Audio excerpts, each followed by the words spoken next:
You said something on the Whoop podcast. You said war is abhorrent. True warriors are the last to pick up the sword or just pick up the weapon. Right. When did you come to that realization? Was it after being a Navy SEAL? Was it sometime in the karate practice? Was it in the meditation chair? When did you come to that realization that war is abhorrent? Because that is something that when I say that, people will say, this guy was a Navy SEAL. He graduated first in his class. That doesn't make sense to a lot of people listening. So if you could give some context to when that realization came, if you remember, that would be incredible. I don't think it comes in like any one moment, right? It's an evolution of your character. So when you turn the light around and you begin to look for spirit and you find spirit and you start to merge with that as your seat of awareness, then every decision you make starts to become different. Let me say it this way.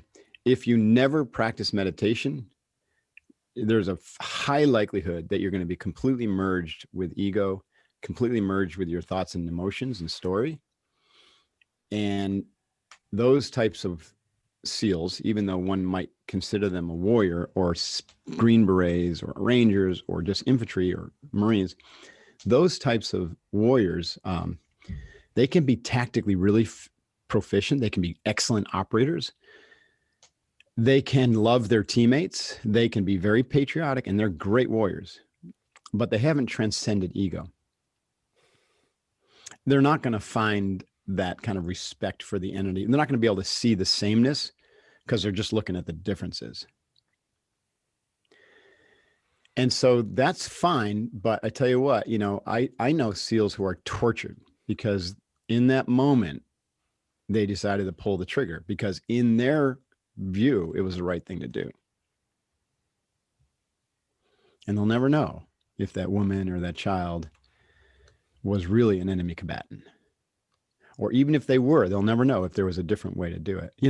Here's an example of someone who had, I don't know if Michael Murphy had meditated or anything, but you don't have to meditate to transcend ego, right? Some people are born that way, but it's estimated maybe 5% of humanity has really transcended ego and is operating out of a truly connected, world-centric, instead of an us versus them, ego or ethnocentric point of view. Meditation leads you to that, but you can be born that way or have a life experience that just suddenly shatters old paradigms and brings you there, right? So I'm not saying that a lot of people listening can be like, yeah, I'm there. Or you can be saying, I don't know what you're talking about. And if you think I don't know what you're talking about, it's because you can't see yet what I'm talking about. You can't experience it, but hopefully you will. Michael Murphy, Navy SEAL, Operation Red Wing, lone survivor. Marcus Luttrell tells this story, and they get compromised. This 4-person, recon team gets compromised by a young kid who's herding goats. And there is the first reaction would have been shoot the guy, and Michael didn't allow that. And then they had a conversation about it, and there was disagreement because, some of the SEALs were like, dude, this is mission compromise. We got to shoot this guy. And while they're talking about it, of course, this guy runs away, They claim in the book that they made a decision and Marcus Luttrell was, part of it. I don't believe that at all, right? I think that was convenient for Marcus to tell it that way. I think that they were really torn because their training said to shoot this guy, and the squad leader, Michael Murphy was like, he just couldn't bring himself to do it because that spirit in him said, no, that's not right. And it cost him his life. Right. So I don't know if you could go talk to him right now. I said, would you do the same thing over, Michael? He probably would say, yeah, but I don't know. I don't speak for him. So when you begin this practice, so your question was, when did I notice that? Well, I say that I was pretty much like that pretty early in the game, but I didn't have to answer that question until later in the game. Does that make sense? Could you explain I didn't, that? Well, people like when we were jockeying up to go to the first Desert Storm War, I had a platoon mate who came in. I was the assistant platoon commander, second in charge. And this guy came in, and the Lieutenant Peluso and I were sitting in the office, preparing to go to war. Like 2 days we were going to leave. And he comes in and he says, I got to talk to you guys. We're like, what's up? Thompson. And he said, I'm not going to go. And we're like, explain yourself. He goes, I'm not going to Iraq. And we're like, what? He goes, I can't do it. And we're like, okay. And Gino's saying, are you saying you're a conscientious objector? And this guy looked at us and he goes, I hadn't thought of it that way, but I just know that I can't go. And so, to Gino's credit, I was like, oh, how are we going to handle this? And Gino says, you need to go see the pastor right now, or the chaplain, they called him. So we went to see the chaplain, and sure enough, they decided that he needed to be a conscientious objector, and he literally was able to get out of it and get out of the Navy. I remember being really kind of pissed at him because he should have answered that question before he went into the teams, before he wasted millions of dollars of taxpayer dollars, before he put his entire platoon at risk for us, training together for 18 months when he never was going to go to war and risk killing another human being, which is and what took a SEALs do. took a spot from someone else and who took a spot from would've. someone else. Right.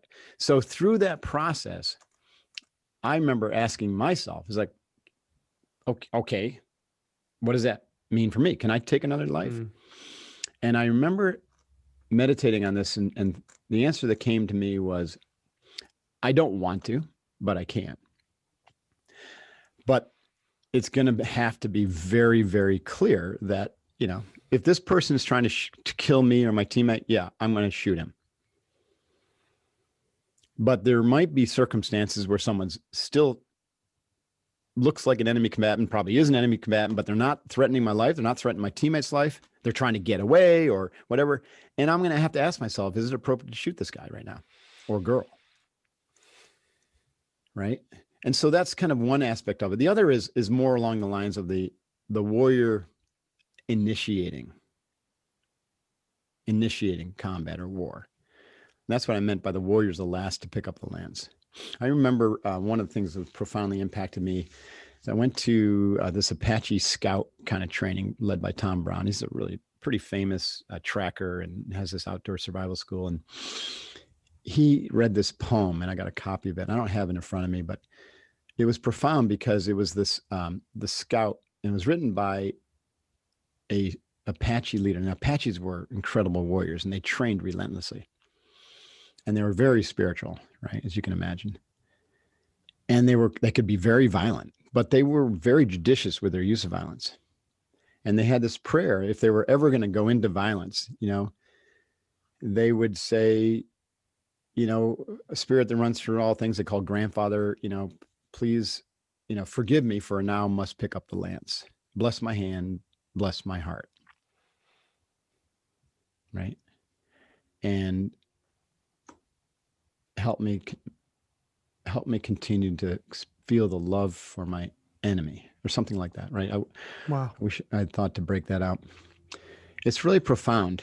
And that's kind of what I was experiencing, is like, okay, meditation over time kind of cracks you open, and you evolve, and you get the sense of spirit, and then you meet your spirit, and then you live from spirit, or pure awareness, which is spirit.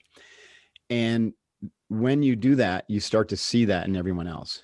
It doesn't matter if you're a freaking ISIS member or a Navy SEAL, you see that sameness. And you recognize that this person is just living their cultural story, and you're living your cultural story. They happen to be clashing right now. Right.